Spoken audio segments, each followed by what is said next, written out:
Bienvenido de nuevo a nuestra unidad número 6. En este video y esta enseñanza vamos a cubrir dos textos, Marcos 13 y también Marcos 15, 25 a 39.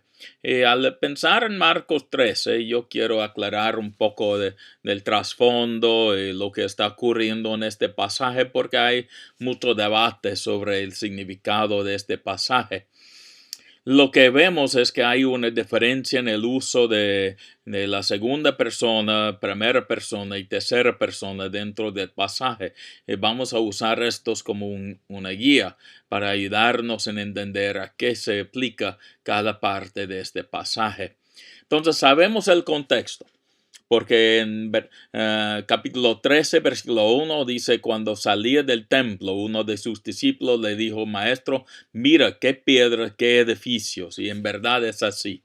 Porque al mirar al templo uno puede ver, es un sitio tremendo. Y este es un modelo reconstruida de cómo habría sido el templo en el tiempo de Jesús, es decir, del primer siglo. Y hay oro por todas partes. Y es un edificio magnífico de unos 12, 13, 14 pisos de altura, un campo total en la región del templo de unos 12 canchas de fútbol latinoamericano, soccer, es decir, es un sitio tremendo.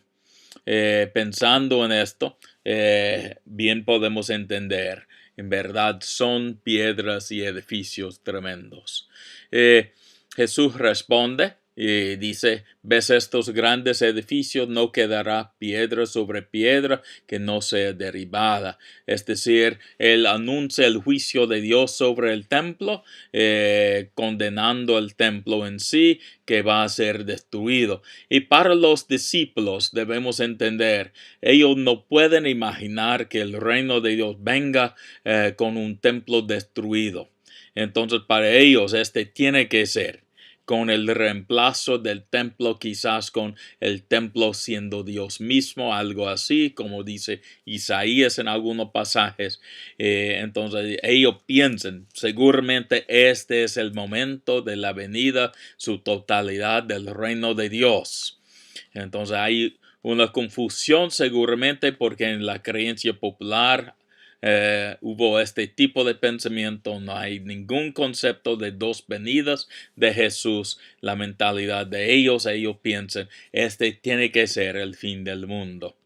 Pero este pasaje va a ser un pasaje bien pastoral, porque Jesús va a aclarar a sus discípulos que el fin de su mundo, es decir, la destrucción del templo, no necesariamente implica que es el fin del mundo de Dios.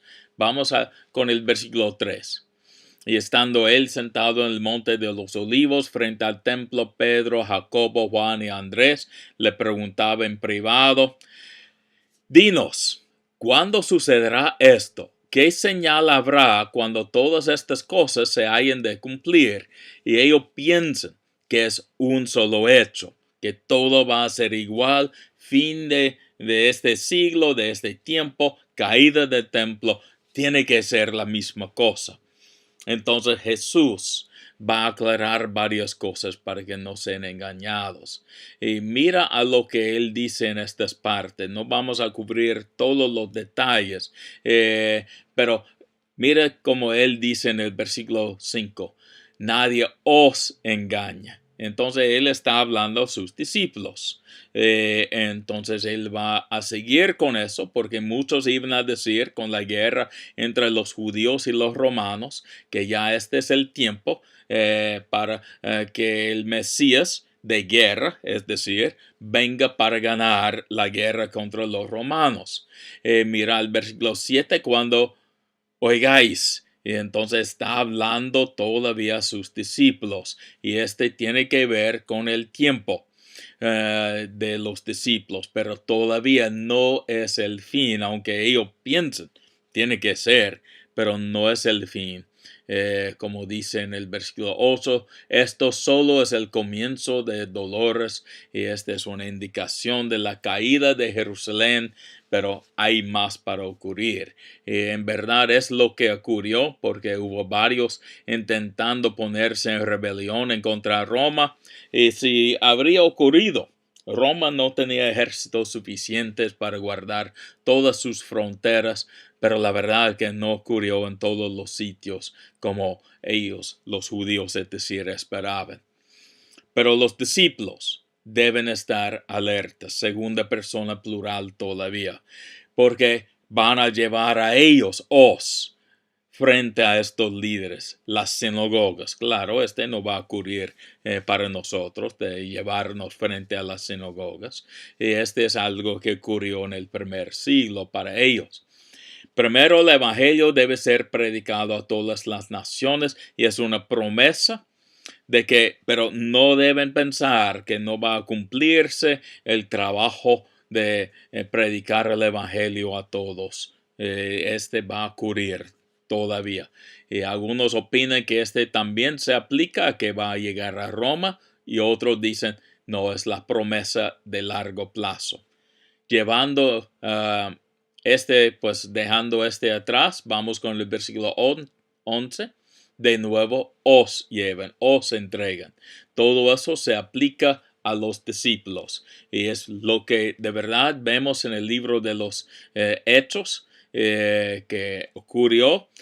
Sabemos por la historia de la iglesia, ocurrió también aún durante el tiempo de Nerón.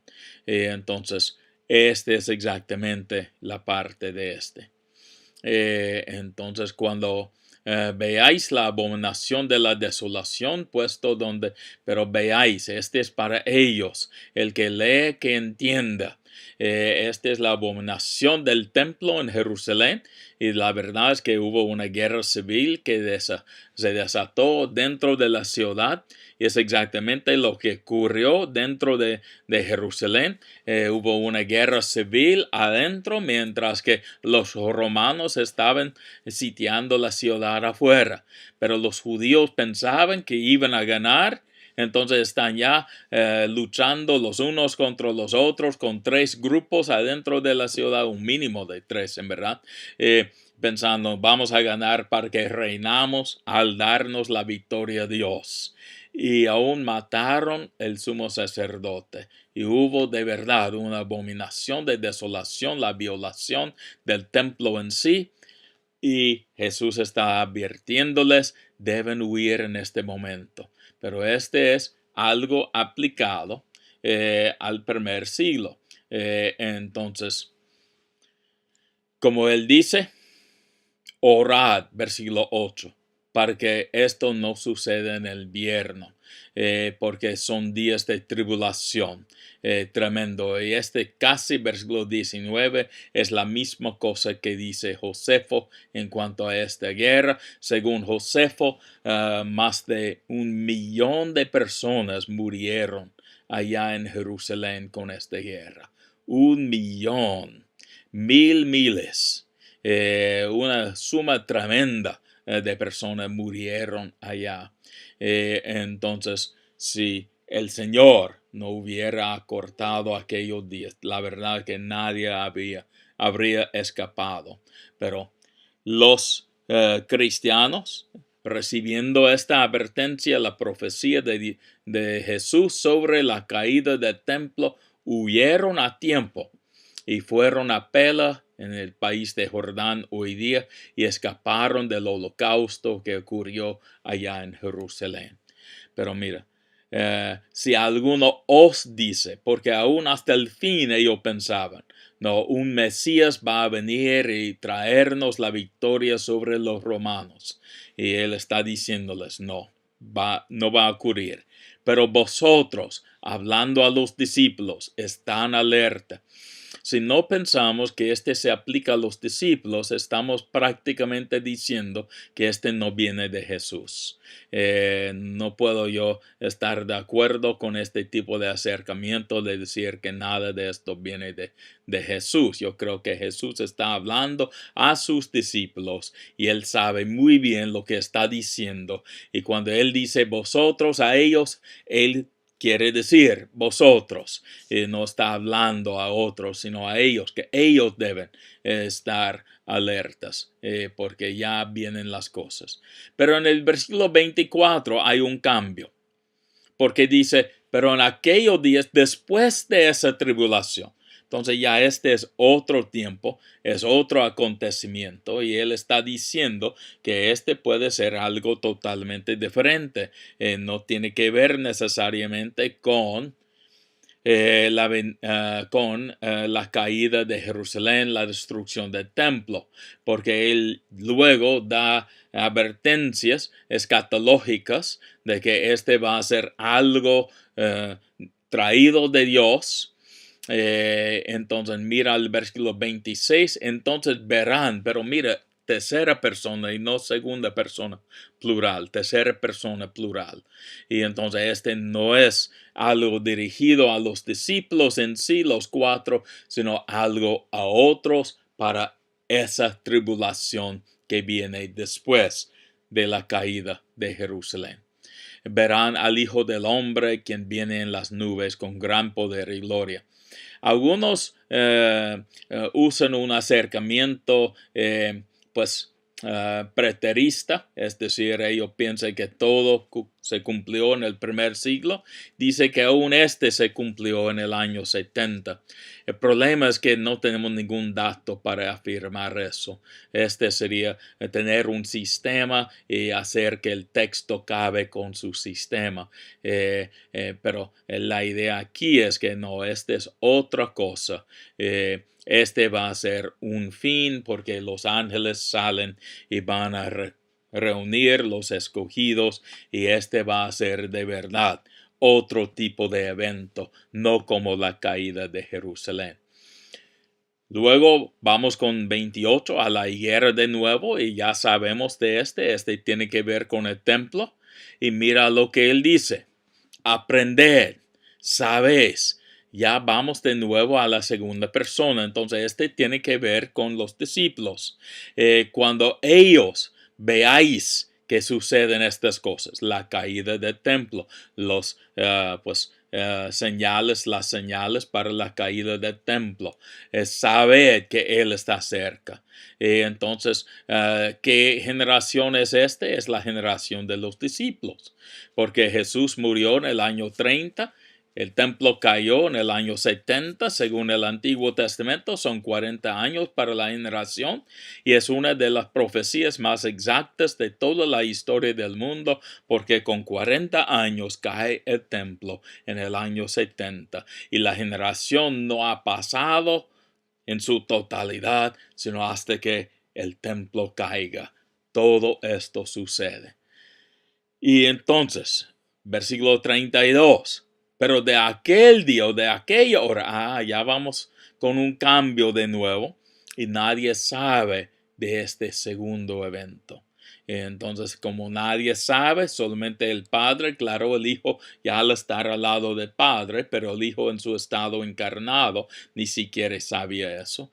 Nadie más lo sabe. Si alguien dice que sabe cuándo va a volver Jesús por segunda vez, sabemos que está ya equivocado porque piensa ser Dios, porque el texto dice solamente Dios Padre sabe no sabemos cuándo, pero sabemos lo que debemos de hacer, estar alerta, velad, porque no sabemos cuándo el tiempo viene para la segunda venida.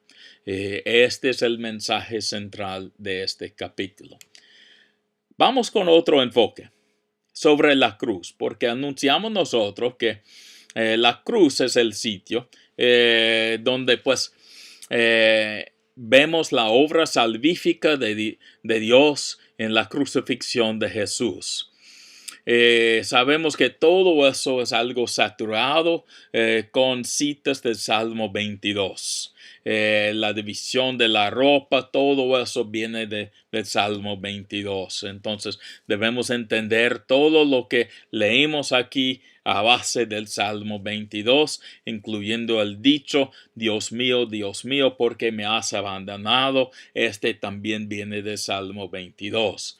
Pero vamos a mirar al pasaje. Sabemos que con la crucifixión fue común poner en la placa la acusación contra la persona ahí. Entonces, el rey de los judíos, este es, según los romanos, es el juicio en contra a Jesús. Él fue condenado por los romanos por ser rey de los judíos, condenado por los judíos por la envidia más que todo, pero también por decir que iba a destruir el templo, lo que él nunca dijo, sino de que Dios iba a dejar que el templo sea destruido. De todas maneras, hay dos ladronas ahí, todo eso cabe bien, y se cumplió la escritura que dice con los transgresores fue contado, y sabemos que este viene también de la cita de Isaías, y yo creo que no, esta es otra cosa. Okay.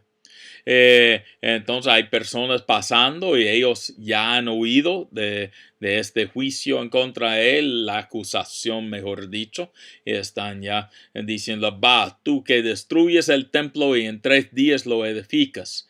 Y la verdad es que este es lo que ellos piensan.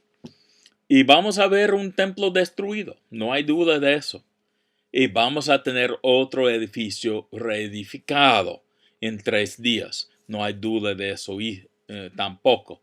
Entonces, sálvate a ti mismo descendiendo de la cruz, pero este es lo que él no va a hacer.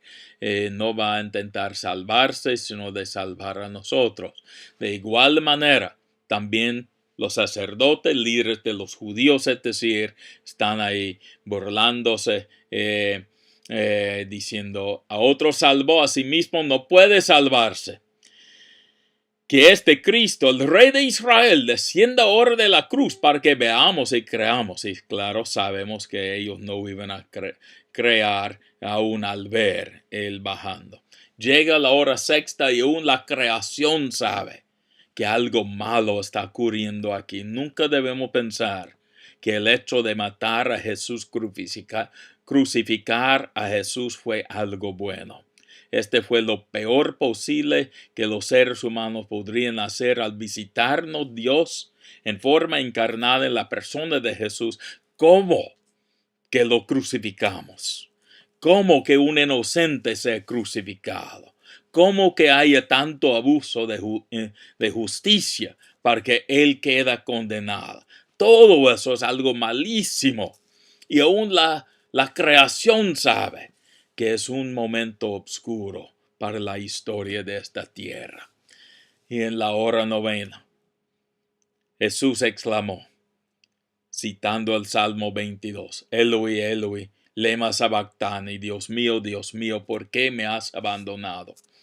Y sabemos que los salmos y la escritura en sí no tenían versículos ni capítulos, entonces esta fue la manera de citar el Salmo 22 por decir el primer versículo, la primera línea del Salmo.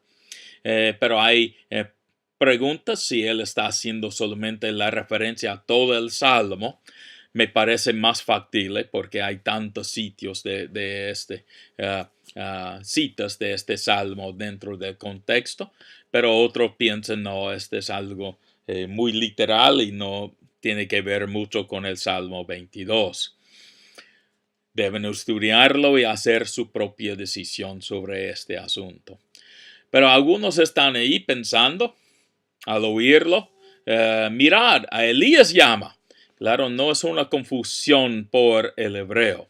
Este es que el Salmo 22 dice que Dios va a venir para ayudar y mandar a alguien para ayudar, y ellos piensan que el mensajero que viene con el Mesías, él está llamando para que Dios lo manda para ayudarle. Entonces, versículo 36, después de darle un poco para beber, dice, dejad veamos si Elías viene a bajarle. Pero la verdad es que Elías no vino para bajarle. Pero Dios sí, porque en este momento Él muere bien temprano para un crucificado, porque lo normal fue de durar hasta aún a veces 3 días colgadas en la cruz. Claro, ellos no van a dejar los cuerpos por 3 días debido al sábado, pero este habría sido muy común para un crucificado. Aún tenemos un dicho de un hombre crucificado dejado por 2 días bajada para curarse un poco luego de ser puesto de nuevo. Él murió, claro, la segunda vez. Y entonces Jesús muere. Y el velo del templo se rasgó en dos, de arriba a abajo. Es decir, no es la apertura de un ser humano, es Dios abriendo el velo del templo. Pero este no es el día del holocausto, este es un tiempo de la Pascua. Y la idea aquí es que hay un templo destruido. El cuerpo de Jesús, porque Él murió.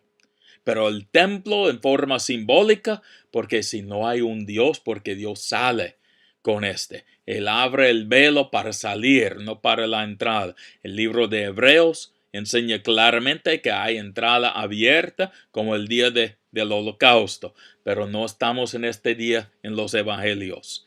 En este caso es que Dios sale del templo y hay una destrucción simbólica del templo al crucificar a Jesús.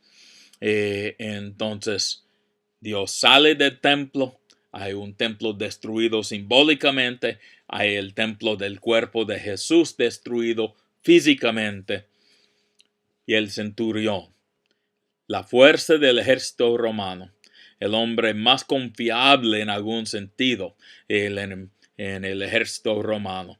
Él dice, en verdad este hombre era hijo de Dios.